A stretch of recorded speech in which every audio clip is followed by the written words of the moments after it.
Hi everybody, Christopher Nejman. Today I'm going to show you how I'm going to get decorative stitch design around the perimeter of one of my stitch on embroidery designs, which is going to be turned into a pillow. So as I talked about in my last video, it's all about like building a house. The analogy of building a house is one layer upon another layer of different designs. So let's start with a stitch selection first. So my stitch selection is going to be this, they call it a curve stitch, and it's a number 12 in this decorative stitch category. I'm not overriding the tension. This machine is pretty good at auto tension. I've been really happy with this machine. Sometimes on my Baby Lock machine I have to override the tension, and my Singer I might have to override the tension, and my Brother. But this one, not bad so far. Alright, now, on all my other machines, I have a stick-on measuring guide. I didn't put one on here, because I'm always changing this plate out all the time. But what I do have on here, that I can show you, this is your satin stitch foot.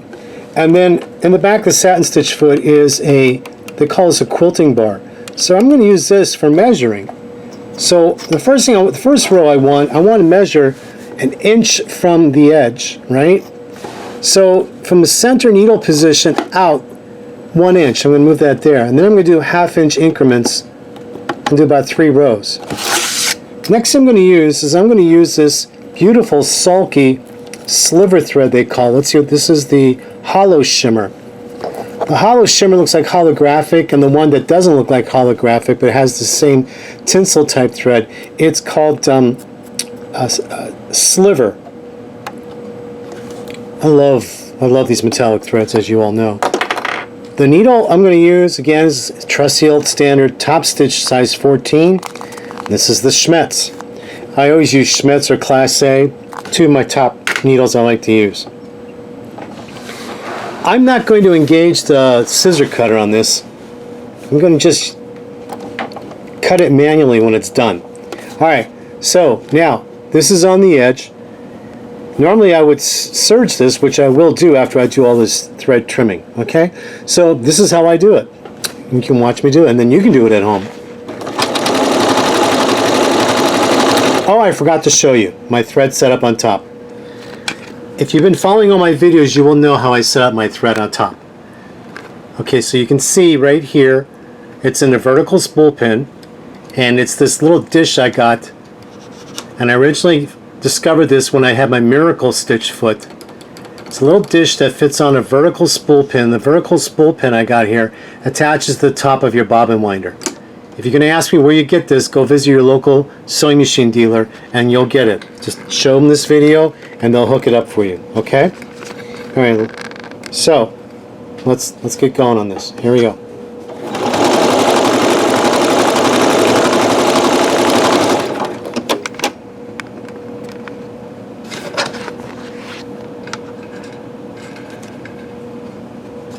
Okay.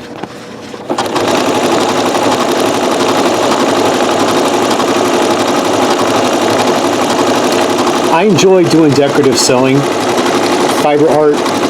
You know, my first book was on fiber art. It was called Pillows, and it was all about using the felting machine with fancy fabrics. You can look up that book online. It's out of print now, but you can still get it at places like eBay and all kind of other places. Just look it up. It's Christopher Nejman Pillows, Designer Techniques. And I absolutely love doing fiber art. Okay, so now I'm just going to cut it manually with a thread cutter on the side, turn the fabric around, start right about on that edge, and come on in.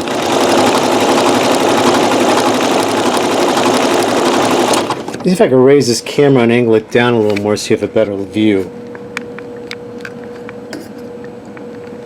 And make sure you guys can see this really good. Zoom it in a little bit. There we go.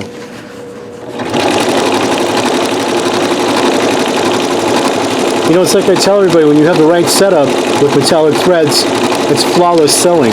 And I'm actually sewing at full speed.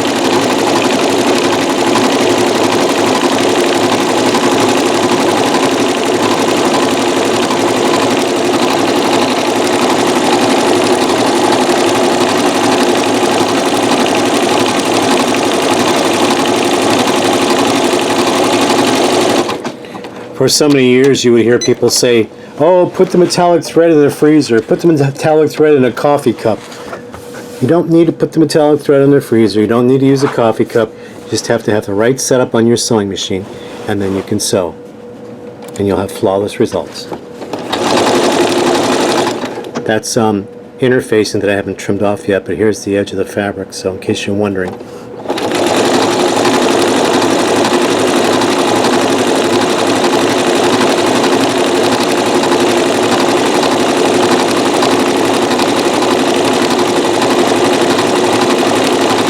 I'm having you watch me sew this all the way around so you know how you can have flawless results sewing with metallic threads.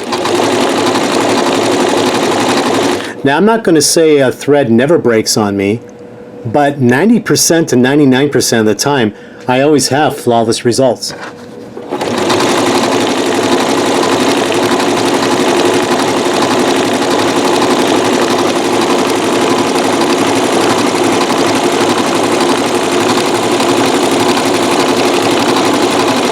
And I forgot to mention that my bobbin thread is just all-purpose construction thread by Dual Duty.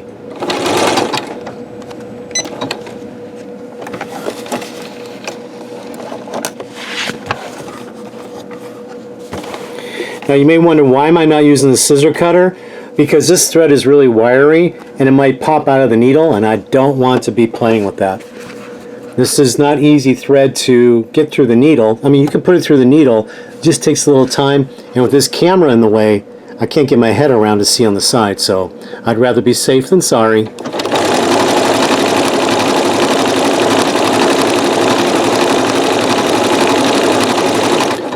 Being safe today seems to be a dirty word for a lot of people with what's going on in the world. So, if you're like me, you always take precautions with everything, you try to plan ahead. Some people, they do everything at the last minute by the seat of their pants, and they don't think. So, you know, the early bird always gets the worm, right? Because they planned ahead.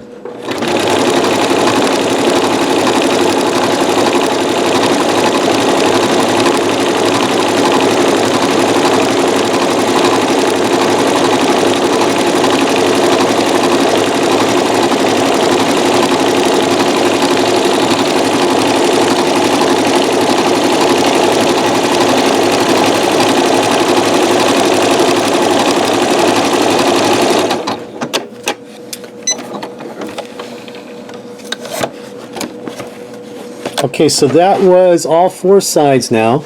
Now I want to move this over another 1/2 inch. So, I'm going to want this to be 1.5 inches. Well, this roller is really shiny. Let me get my other ruler out. That roller is really shiny in the light. Alright, so now I want to go 1.5 inches. So there. 1.5 inches would be over here, so I'm moving my quilting bar to 1.5 inches. Okay? The fabric is going to ride still on the edge, right against the bar. Okay, you ready? Here we go. And when I put this pillow together, it's going to be a 1/2 inch seam allowance. Okay? So, wherever you start at the beginning here, you know, right on the edge there or whatever, it's going to be covered up with that 1/2 inch seam allowance. So you can also lock it in place. Oh, I did not want to cut the thread, but it did automatically. Alright, now let's sew. I must have my settings set to cut that way.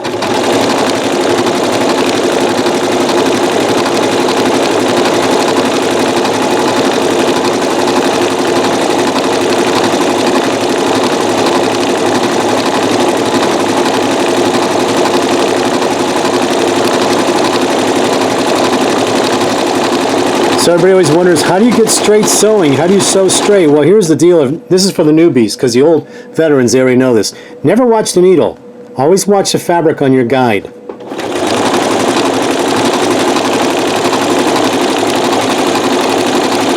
Whatever you use as a guide on your sewing machine, always follow the guide. Do not watch the needle. Never watch the needle.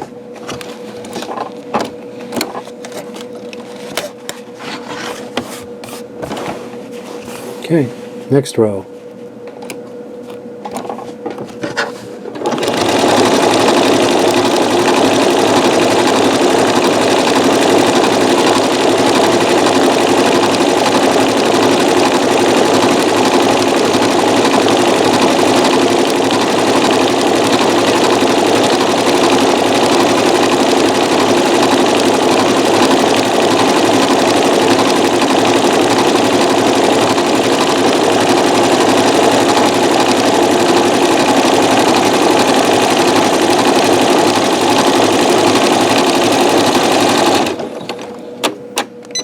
You know, I often wonder who came up with that stupid theory of putting your metallic thread in the freezer.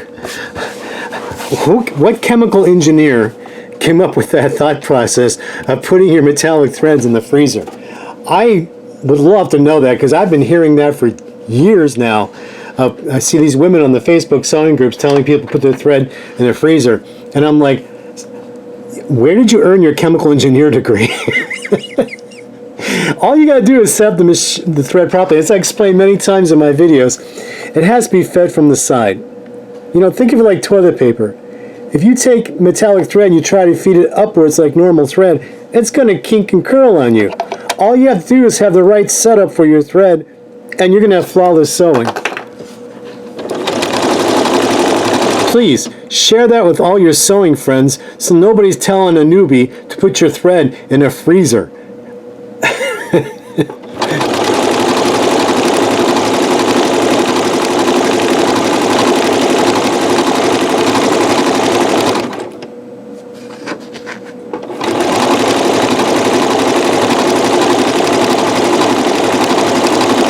See how I'm following the fabric on the edge of the quilting bar?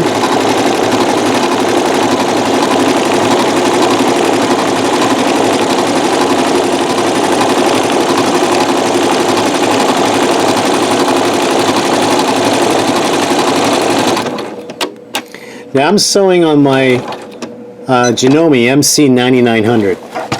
I adopted this, I think, almost 2 months ago now. Maybe 2 months, maybe over a month ago. And I have been using it non-stop. I gotta tell you,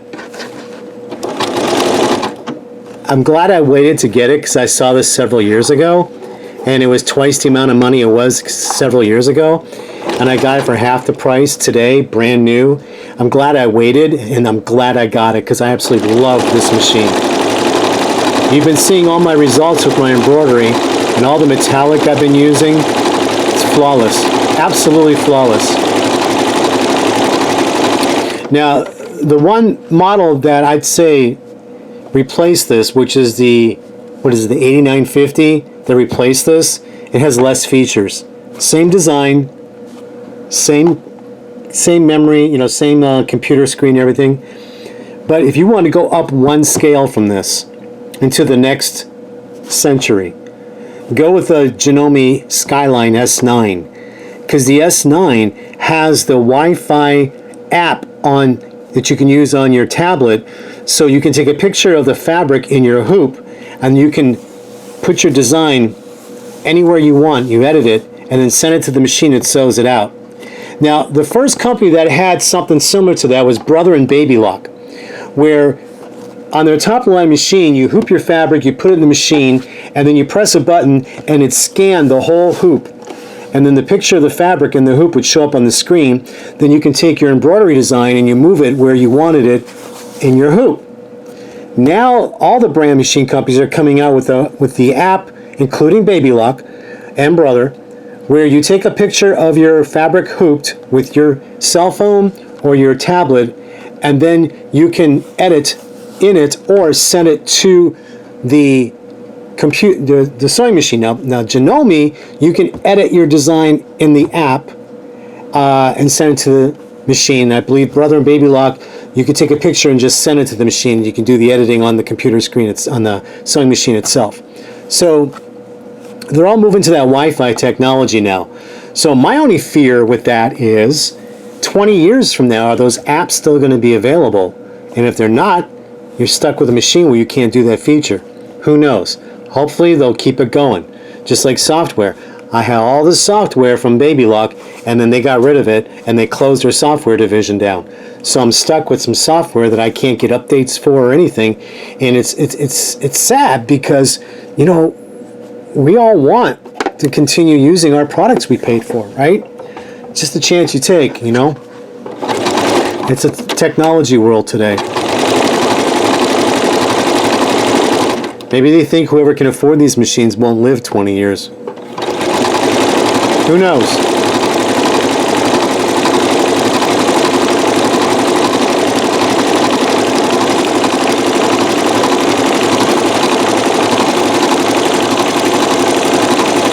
All right, so that was 2 rows. That was 2 rows. Let me show y'all. Back this camera up a bit here. All right, so that was 2 rows put all the way around this pillow top. And then when I do the 1/2 inch seam allowance, there's where it's going to be. So I'm going to do 1 more row. And you guys can watch me because, you know, I want you guys to see that I'm not messing with you when I say I don't have a problem sewing metallic threads. And with the right setup, it won't break on you. All right, so now that was 1.5 inches. Now I want 2 inches. So there's the center needle position. Going to take this out to 2 inches. There we go. And let's sew again. Let's put a 3rd row of stitching on this pillow top.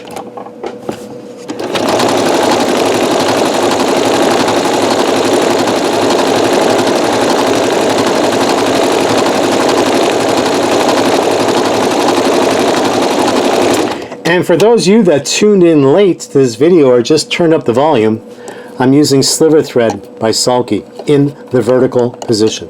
You can rewind this video and watch my setup.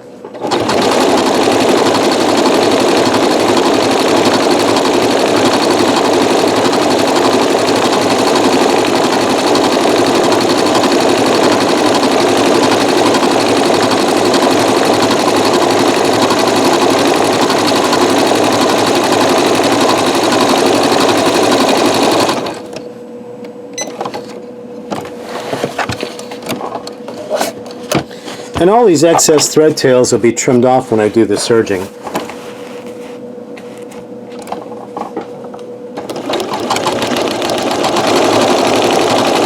I actually got into sewing about 1990, 1991. I think I told this story many times, and for you new subscribers who never heard, I built a brand new house here in Florida and I needed a home deck. I called JCPenney for an estimate to get draperies and stuff done,